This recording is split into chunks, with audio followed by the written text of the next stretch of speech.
সম্মানিত দর্শক, বৃক্ষপ্রেমী বন্ধুগণ, প্রকৃতিপ্রেমী বন্ধুগণ, সকলকে আমি জানাই আন্তরিক অভিনন্দন, শুভেচ্ছা। এই মুহূর্তে দেখুন, আপনাদেরকে নিয়ে এলাম একটি গাছের সঙ্গে পরিচয় করে দেওয়ার জন্য। আপনারা দেখতে পাচ্ছেন একটি গাছ, হয়তো এই গাছটি অনেকে চিনে থাকবেন, তারপরে আমি পরিচয় তুলে ধরছি। এটি হচ্ছে একটি ঔষধি গাছ, অর্থাৎ একটি আমলকি গাছ। যে আমলকি আমাদের গ্রাম বাংলায় অনেকেই চিনে থাকবেন, যে আমলকি খেলে আমাদের অনেক ধরনের রোগ সেরে যায় এবং অনেক রোগ থেকে আমরা মুক্ত পাই। আমরা আমাদের বিভিন্ন ধরনের উপকার করে। তো আজকে যে গাছটি আপনারা দেখছেন, এটা একটি আমলকি গাছ। দেখুন আমলকি গাছ কত বড় হতে পারে। এটা আমি একটি ছাদের পর থেকে এই গাছের উপর পর্যন্ত আপনাদেরকে একটু দেখানোর চেষ্টা করছি। দেখুন, এটা কিন্তু অনেক উঁচু গাছ। এটা প্রায়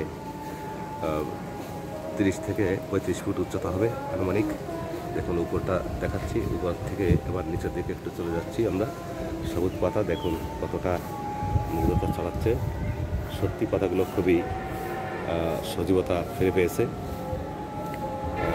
দেখুন এই যে চলে যাচ্ছি, গোড়ার দিকটা একটু দেখানোর চেষ্টা করছি। আচ্ছা, এরপরে আপনারা একটু খেয়াল করে দেখুন, পুরো গাছটা কিন্তু আপনাদেরকে দেখানোর চেষ্টা করছি। তো এই যে গাছটি, এটা গোপালগঞ্জের বেদগ্রাম ফায়ার সার্ভিসের অফিসের কেবলে দক্ষিণ পাশে এই গাছটি অবস্থিত। তো মূলত এই গাছটি সবসময় রোদ পায়, যার কারণে আলো বাতাস পায়, যার কারণে গাছটি কিন্তু সতেজ এবং সজীবতা ফিরে পেয়েছে। গাছটি কিন্তু খুবই সুন্দর, খুবই সৌন্দর্যবোধন করেছে। তো আপনাদেরকে একটু ঘুরে ঘুরে দেখার চেষ্টা করছি। দেখুন গাছটি কিন্তু মূলত অনেক ভালো লাগছে। আমি দূর থেকে একটু দেখানোর চেষ্টা করছি। বন্ধুরা যে যেখান থেকে ভিডিওটা দেখছেন, আশা করি সবারই ভালো লাগবে, ভালো লাগারই কথা। দেখুন, আপনারা যদি এ ধরনের গাছ বাড়িতে রোপণ করতে চান, তাহলে এই বীজ থেকে এটা রোপণ করতে পারবেন। বীজগুলো কীভাবে পাবেন সেই সম্বন্ধে একটু আপনাকে ধারণা দেবো। বীজগুলো আপনার বাজার থেকে যদি সংগ্রহ করেন, পাকা বীজ, পাকা ফল যখন কিনবেন, এইগুলো শুকিয়ে রোদ্রে শুকিয়ে এটা পরবর্তীতে বীজতলা করবেন, অথবা প্যাকেটে বীজগুলো পুঁতে রাখবেন, তাহলে গাছ হয়ে যাবে। অথবা আরেকটা সিস্টেম আছে, সেটা হচ্ছে কলম কাটা। যদি হয় কলম কেটেও পারবেন, তবে এর মধ্যে দেশি প্রজাতি এবং হাইব্রিড প্রজাতি সবই আছে। তবে এই যে গাছটি দেখছেন, এটা কিন্তু মূলত একটি হাইব্রিড জাত। এটা অনেক উঁচু এবং ফলনও খুব বেশি। তো বন্ধুরা, এই যে আমলকি গাছের কথা বললাম, আমলকি যে ফলটা, এই ফলে কী কী ধরনের উপকার আছে তার সম্বন্ধে কিছু ধারণা আপনাদেরকে দিব।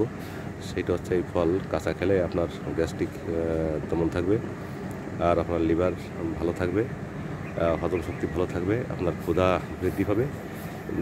যদি অনেক সময় দেখা যায় খাওয়ার পরে যদি খাবার হজম ভালো না হয়, সেক্ষেত্রে আপনার যদি এটা খান, তাহলে অনেক সময় এগুলো কিন্তু কাঁচা খেতে পারেন। আবার যদি আপনারা মনে করেন যে এগুলো রোদ্রে শুকিয়ে বোতল অথবা কৌটায় ভরে রাখবেন, তাহলে আপনার সবজি মতন আপনি সারা বছর এটা খাবেন, তাহলে আপনি অনেক রোগমুক্ত থাকবেন।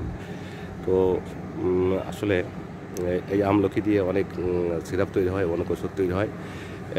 যেমন কবিরাজি মতে এগুলো অনেকে এই ওষুধ বানিয়ে থাকে, আবার অনেক সময় আয়ুর্বেদিকভাবে এই আমলকি সিরাপও পাওয়া যায়। তাই মোটামুটি একটা জিনিস আপনারা মনে রাখবেন, এই আমলকির যে উপকারিতা, এটা কিন্তু প্রকৃতপক্ষে বলে শেষ করা যায় না। আর বিশেষ করে গাছ আমাদের বন্ধু, গাছ আমাদের যে কত উপকার করে, সেটা আসলে বর্ণনা করে শেষ করা যায় না। তাই বন্ধুরা, যে যেখান থেকে ভিডিওটি দেখছেন, আমার সঙ্গে যুক্ত হয়েছেন, আমি সকলকে আমার আন্তরিক ধন্যবাদ জানাচ্ছি। সবাই ভালো থাকবেন, সুস্থ থাকবেন। আর ভিডিওটি যদি আপনাদের ভালো লেগে থাকে, তাহলে একটি সাবস্ক্রাইব করতে বলবেন না। ততক্ষণ সবাই সুস্থ থাকুন, ভালো থাকুন। ধন্যবাদ। দেখা হবে কোনো এক নতুন